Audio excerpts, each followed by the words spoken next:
Storytime about how I stole my mom's boyfriend. I'm 25 years old, and my mom just turned 40. She was 15 years old when she had me, so she was a really young mom. So obviously when my mom and dad were teenagers, they got pregnant with me. My mom hadn't even graduated from high school when she had me. My dad at the time, though, was in college, so he was a lot older than her. Obviously, looking back at their relationship, I think it was totally inappropriate. I've never said this to my dad, but I'm definitely open about it with my mom. Luckily, my grandparents stepped in and helped them financially. So I grew up in a really nice house going to a good school. The problem is that my parents basically had to do whatever my grandparents wanted them to. So my dad really hated my mom's parents. When I turned 13, my parents got divorced. My dad basically told my mom that he did not want to be in this relationship anymore. He was sick of her parents and that he didn't even want to live in the city we were living in. This was really hard for me, but it was even harder for my mom. She was left alone raising me while my dad went and partied. He was reliving his youth again, but this time the way he wanted it to be. I truly believe this, but my mom denies it. I think she started harboring resent for me. The fact that she had to stay home with me and take care of me. She wanted to go out with guys and drink and party, but I was always in the way. I knew my mom resented me for having to take care of me instead of being able to go out with their friends and date men. When I turned 15, things started getting really difficult between me and my mom. My dad went off to New York, completely abandoned me and my mom, and went to live his dream. He wanted to be an actor, and he actually started getting successful at it. The good thing is he started sending my mom a lot of money. This meant my grandparents weren't having to pay for everything, and it allowed my mom financial freedom from them, which meant she could do whatever she wanted. So instead of staying home with me, my mom decided to start going out. This actually made me really happy. This allowed us to have some space from each other, and she was able to go and have fun. Our relationship got a lot better because my mom was just happier. She even got a new boyfriend. My grandparents hated it, but she was so much happier. Fast forward 10 years later. My mom and I are very close and we still live together. 2 weeks before my 25th birthday, my boyfriend broke up with me. I caught him cheating on me with my best friend, which is a whole other story time, so if you guys want to hear that one, let me know. By the way, this is not my story time, it's sending me on Instagram. My mom just started dating a new guy. This new guy was my age. Every time he would come over to be with my mom, he and I would just stare at each other. Every time my mom's boyfriend would come over to visit her, he and I would just stare at each other. Like I said, he was my age, and he and I got along really well. Now, nothing happened, and it's not like I was trying to do anything. My mom would talk about him all the time, and I would tell her how happy I was for her, because I really was. But before you jump into the comments to criticize me, remember that my boyfriend had just broken up with me because I caught him cheating with my best friend. It was a struggle to get out of bed every single day. I thought I was gonna marry this man. My mom had an upcoming work trip, and I knew that I was gonna be alone. I told her that I was afraid of being alone, and she said, well, I can have my boyfriend come over and take you out to dinner one day. I said sure, obviously not thinking anything would ever come of it. So one day he asked me if I wanted to go to dinner, and I said yes. We were at dinner for like 4 hours, and it felt like a first date. We talked about so much stuff, and we had so much in common. He ended up having too many drinks, and we both got a little drunk. And when we got in his car, we started making out. Then we went to my house and made out some more. And then we did the dirty. This only happened 2 days ago. Let me clarify, I don't want him. I want him to be with my mom. But now he's telling me that he wants to be with me and my mom. He's asking me to basically not tell my mom that we're hooking up and wants to stay with her. What should I do? Am I wrong for making a joke about my brother's divorce? My wife, Elle, and I have been married for a year now. Back in the day, Elle worked as a sports model. Her job required her to meet a very rigid beauty standard and look a certain way. She was always on a strict diet and was severely underweight. Since then, she's gained a healthy amount of weight and muscle and is much happier. My brother Chris is wealthy, like extremely wealthy. He's done well for himself and seems happy about where he is in life. He just got out of a nasty divorce with his ex-wife and has asked to stay with me for a few weeks as he moves into his new place. Chris, to put it simply, has a type. He believes that every woman should subscribe to his type. Any woman who doesn't fit his preference is automatically ugly and unlovable. He wants all women to conform to his standards, hell or high water. 2 days ago, Chris found some of Elle's old magazine covers and commented on how beautiful she was back then. It's a harmless comment, sure, but he kept bringing up how much she's let herself go. I mean, kept bringing it up. Elle goes for a run every evening, and as she was heading out the door, Chris told her to run fast enough to lose all the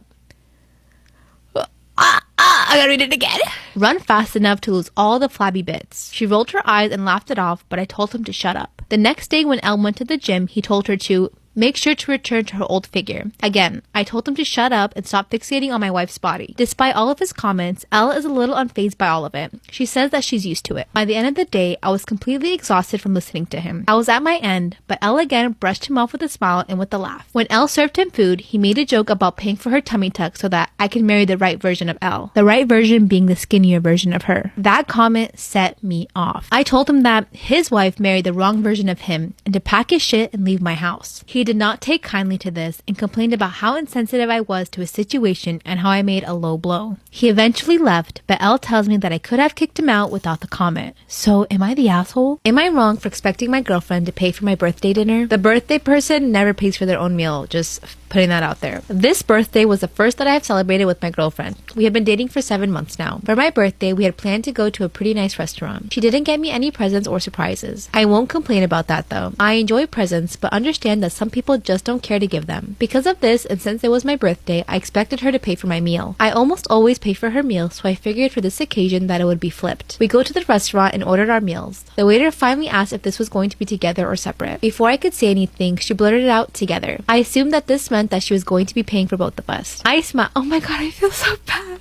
I feel bad for him. I smiled and we then had a nice dinner. When the check came, it sat closer to me. I left it there for a few seconds expecting her to grab it. She never did and instead got on her phone. I got it and put my card in and paid for both of us. I was a little confused and kind of sad, but I didn't want to say anything yet. When we were on our ride home, I asked her what my surprise was going to be. If she says some tacky shit like, "My present is a present. Am I not enough for you?" I'm going to rip my hair out. She said, "It was a nice dinner that we just had." I was like, yes, it was nice, but I paid for it. I didn't know that counted as a surprise. She said, "Well, yeah, it was because normally I wouldn't want that, so letting us go there was a surprise." I explained to her how hurt I was that she didn't do anything else and how I had to pay for both of us on my birthday. She told me to get over it and that I'm not a kid anymore. She said that I was being rude for even bringing that up. I think, actually, no, I disagree. I think good for you for being able to bring that up and not stow it down. Now you know that she's a complete bitch. So, was I being rude and an asshole for expecting her to pay and bringing that up? Storytime about when I messed up by claiming to be Jewish for 10 years.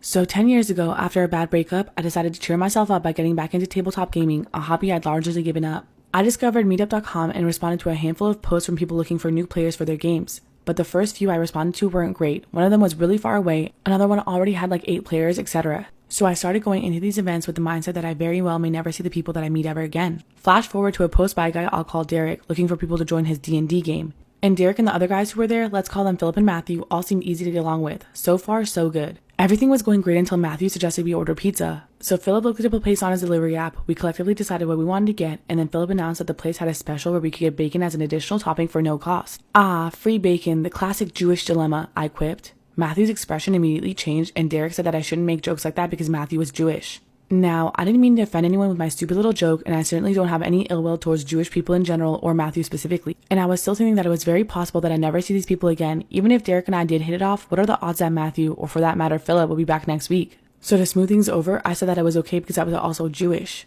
I'm blonde and green-eyed, and generally speaking I look more like Nazi propaganda than the average Jewish person, but Matthew was visibly relieved and the tension dissipated, and I figured that that was that. Except it wasn't. Derek invited me back the next week, and when a new player joined the group, Derek immediately told him that I was Jewish. Derek, Philip, Matthew, and the new player Jojo went on to become some of my closest friends. And Matthew keeps inviting me to temple and various Jewish events because somehow, despite living in NYC, I'm one of his only Jewish friends. 10 years later, our friendships are still going strong. Derek continues to tell everyone that we meet that I'm Jewish, and Matthew continues to invite me to cedars and temples and so forth. And now I'm in so deep that I've resorted to researching Jewish culture and history so that I can maintain the charade. Listen, I'm about to stop coming outside. The streets are dangerous. I thought I bumped into my soulmate today. Let's laugh at that together. Okay, so boom. I'm walking this way. He's coming this way. He looks like a young Bob Marley, okay? So cute, okay? And I look like this. So he's smitten, sis. Smittens and I are making direct eye contact. Nobody's blinking, breathing, speaking. Just pheromones and vibes, right? I felt like I was in a Dentine Ice commercial. So a bus full of people drive by. Everybody on the bus is wet. That's how hot this was. Smittens gets to me. He stops walking immediately. I stopped walking too. I said, "Ooh, we about to do this right here on the sidewalk?" Lego, right? So he's telling me all of his business. This old black lady walks by. She's like, "You guys look good together." I was like, "I know." Anytime an old black lady says that to you, that's how you know it's real. Okay, I'm like, we gotta invite her to the wedding now, right, babe? So he's like, he's a vegan. I'm like, oh, I'm vegan too now. I don't need meat anymore. I have him. So he tells me he has 2 brothers. I'm like, how many brothers do your kids have? How many children do you have, Smittens?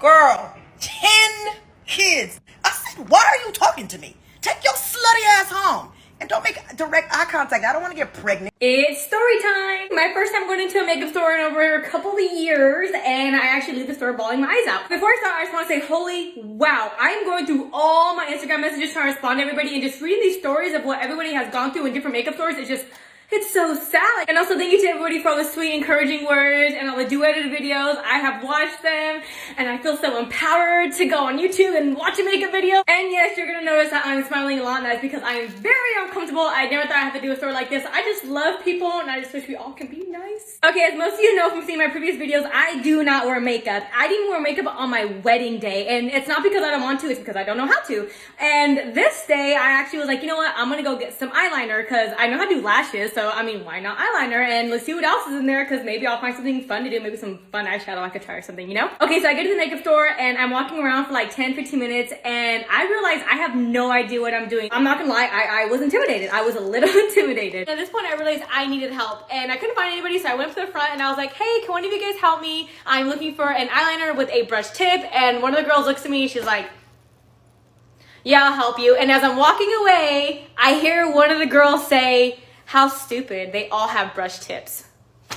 Okay, so at this point, I'm a little uncomfortable, but I wasn't gonna let that stop me because I had a goal. Now, as the employees take me over to look at some eyeliner, I start telling, you know, I haven't makeup in like 3 years. I really wanna start learning how to do it.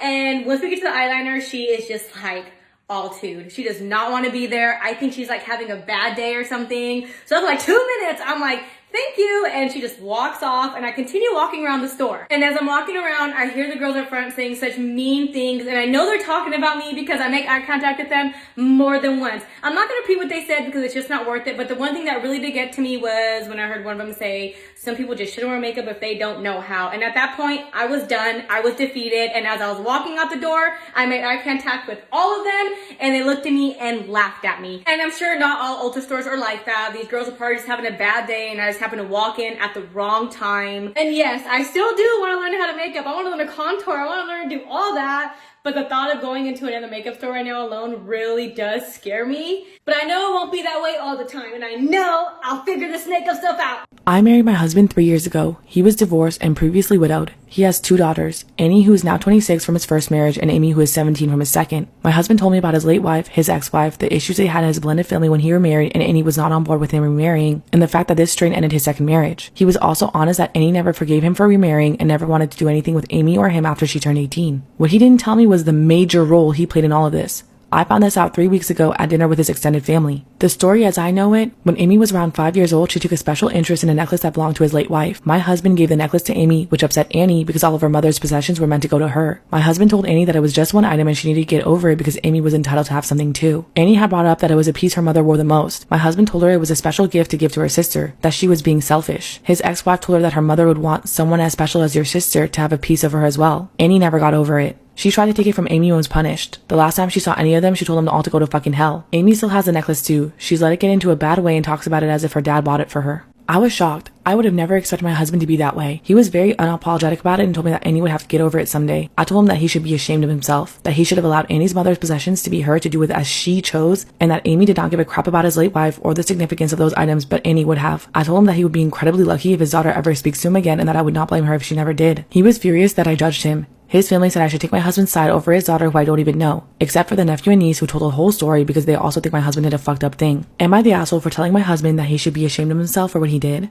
Alright, this is how I ended up going on tour with a bunch of famous bands from the 90s and 2000s, and honestly, I took an Ativan on the plane, so this might move at a glacial pace, but I'll tell you anyway. First things first, yes, I am performing. I am a knife swallower. I'm kidding, I'm a musician. TikTok decided I was funnier than I was musically talented, and here we are. Ironically, I was making pop-punk music, and everybody I talked to said pop punk wasn't breaking. Well, look at the world now. Fucking Machine Gun Kelly driving that genre into the gutter. But what was I talking about? But before this app existed, my identity was way more rooted in the musician path than the whatever the hell this is path. I'm an artist, okay? Obviously, making music brings me so much joy, but so does making movies and writing scripts. So honestly, it's just like, who's paying me? I will do it. I get equal joy from both, and that's on God. One of my friends in the music industry was like, oh, Prozac is looking for a girl to tour with them. Do you want me to throw your name in the hat? And I was like, absolutely. So I think she did, but then their management never passed it on to them. Anyway, whatever. It's like radio silence for a few days, and then I'm like, okay, fuck this. I'm not going through their management. So I find all of their social media, and I start harassing them on Twitter, Instagram, and Facebook. I heard you're looking for a hype girl. I am the hype girl.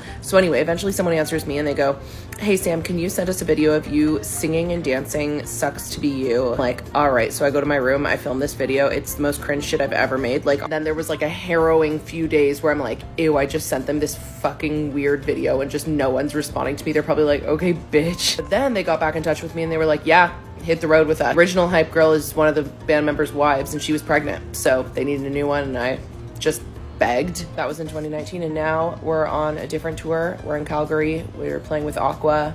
And yeah, that's how it happens, man. Put yourself out there, I guess. There's a way longer story behind that of me, you know, graduating, maybe writing the LSAT, trying to write my MBA, perhaps being a real estate agent, maybe going into movies, blah, blah, blah, until eventually realizing, fuck it, baby, I'm an artist. I get a lot of questions on this app about my boyfriend Luke and when we're going to get married. It's always like, when are you going to get engaged? When are you going to get engaged? Well, I thought Luke was going to propose to me one time and I panicked. Now, for some context, it was the beginning of our relationship. It was the first year we had been dating, and Luke set up this scavenger hunt. It's very romantic. We went to a bunch of different places around the town, and it was like a clue game. So like every spot we would go, he would give me a clue, and we'd go to the next spot. I would have to figure it out.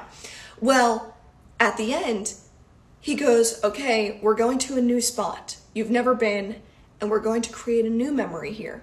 He blindfolds me. We get in the car, we're driving. Luke is talking about how much he loves me. He's hyping it up, like being very sweet and romantic. And all of a sudden it hits me. Am I about to get proposed to? Shock and fear run through me. Now, I love my boyfriend so much, but this was like 3 years ago when we had just started dating. So I'm panicking, okay? I'm panicking. Luke gets out of the car to go set something up at this mystery spot. Hi, Salmon. He set something up at this mystery spot. I'm in the car blindfolded, and I'm thinking to myself, how do I get the blindfold off, and how do I call my mom without Luke knowing, and how do I, like, because I needed to talk to my mom. I don't know why that was my first thought, but I'm like, I have to call my mom, P. I have to call P.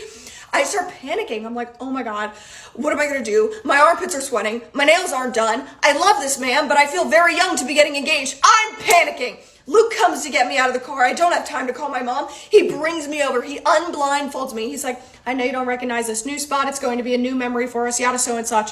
And he goes behind his back, and I'm thinking, okay, this is it. He's gonna get down on that knee. You wanna know what he pulls out from behind his back? A goddamn cactus. He's like, I figured we could plant a cactus here and let it grow over the years we've been dating. I'm like, what? A cactus? I could commit to that.